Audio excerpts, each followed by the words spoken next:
Yan. Na. Ito, totoo na to. Totoo na to, guys. May mic na. Napaka-professional talaga ng host ko ngayon. Professional kasi natin eh.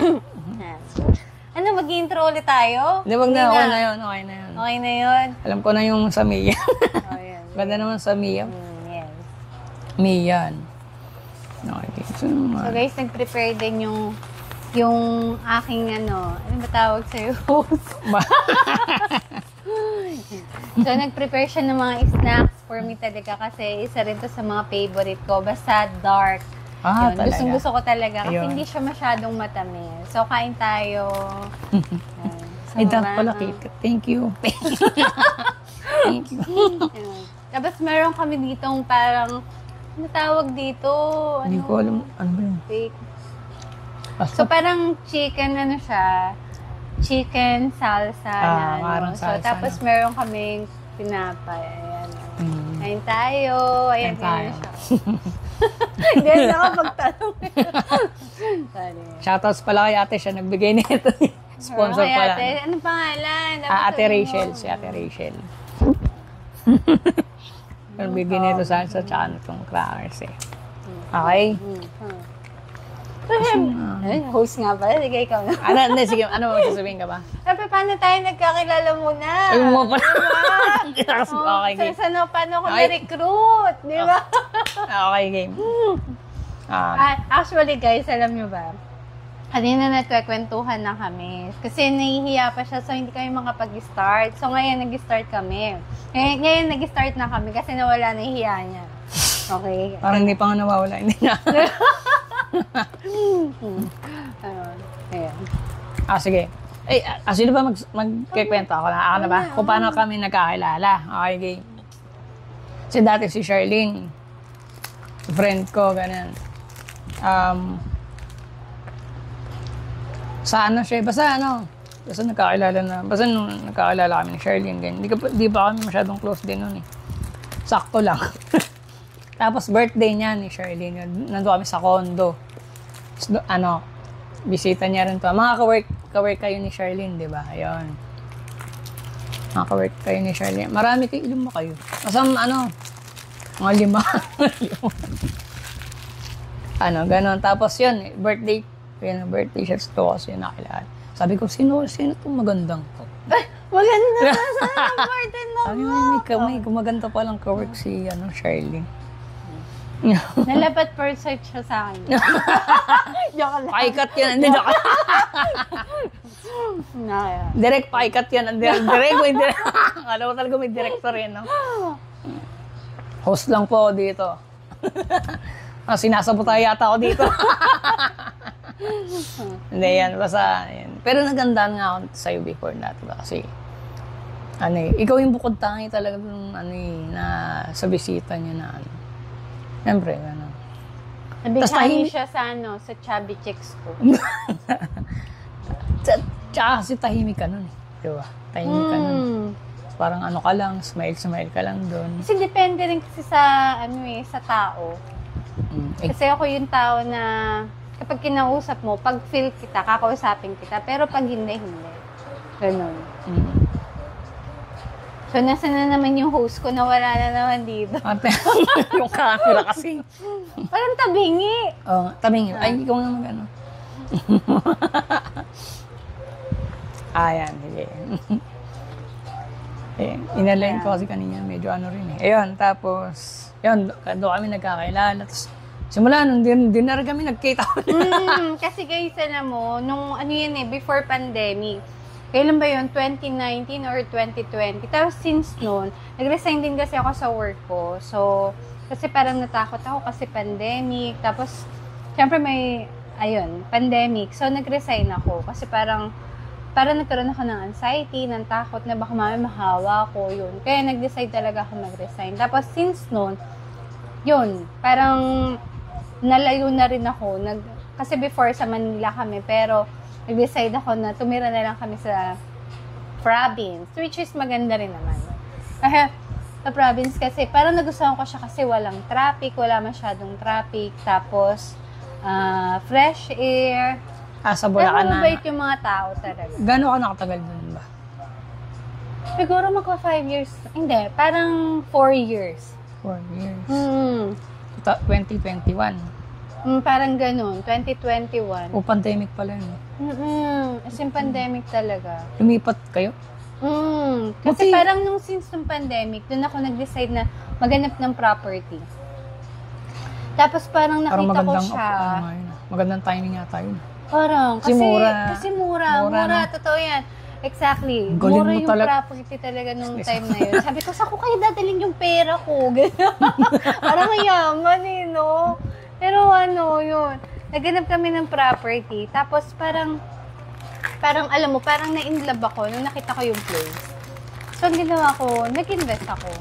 Tapos since nung tumira kami, syempre nakakatakot din kasi ibang environment, hindi ka sanay sa gano'n, na sanay ka sa traffic, sanay ka sa ganitong buhay. Tapos sa isang igla parang nagbago, parang gusto mo simpleng buhay. Bakit pala? Parang habang tumatanda yata, parang nababago yung... Oo, gano'n talaga, kasi no? ako parang mas natuwa ako na tahimik. Tapos alam mo, yung mga tao dun sa lugar namin, bababait. Kasi minsan, may mga tanim sila, yung mga kapitbahay namin, may mga tanim. So, kapag kunwari manghihingi ka ng okra, ng talong, Wow, ng sarap. sile, libre lang. Libre Pero hindi ulam katulad na dito kami. sa Ulam na- Manila, Oo, di ba? Mahirap dito. Kahit nalanta na, guys, yung bibilin mong yung dahon, kahit dahon yan, lanta na yan, babayaran mo pa rin yan, di ba? Oo. Hindi nga tulad sa yun, natuwa rin ako, tapos walang traffic, saka fresh air. Ayun. Kaya nag-decide talaga ako na mag-stay na talaga sa province. Since noon, hindi na rin kami nagkita. Oo nga, hindi na Ni Rick. Yun. Rick, tama ba? Ana? Rick. Rix. R-I-X. Rick. Yun. Rix na lang. Ayun. Teka lang, wait ka. So, sa Bulacan. Bakit? Teka lang. Ano yung pinaka-dahilan bakit dun ka kumuha? Mura? Dahil mura ba? Dahil Hindi, maganda? nagustuhan ko talaga yung lugar. Napaka-peaceful niya. Ganon. Mm. Ba't sa iba ba magulo? Joke. Ewan ko. Kasi parang nagustuhan ko lang Pero, talaga. Parang alam mo yung parang na-inlove ka. Pero marami ka namang option nun? Or marami akong option. Marami pero kang parang pinagpilian. nag-decide talaga. Bulacan ako na talaga? Ang galing nga. Doon sa San Rafael, ha? Sa San Rafael. Doon ko nagustuhan talaga. Na-inlove ako sa lugar. Meron kami mga tinignan na property sa bandang Manila, ganyan. Tapos, sabi ko, tumingin nga tayo ng property sa sa bandang province. Pero malapit siya saka ang kagandahan doon sa tinitirhan ko ngayon is accessible siya. Kasi isang sakayan lang siya papuntang Cubao, papuntang Monumento.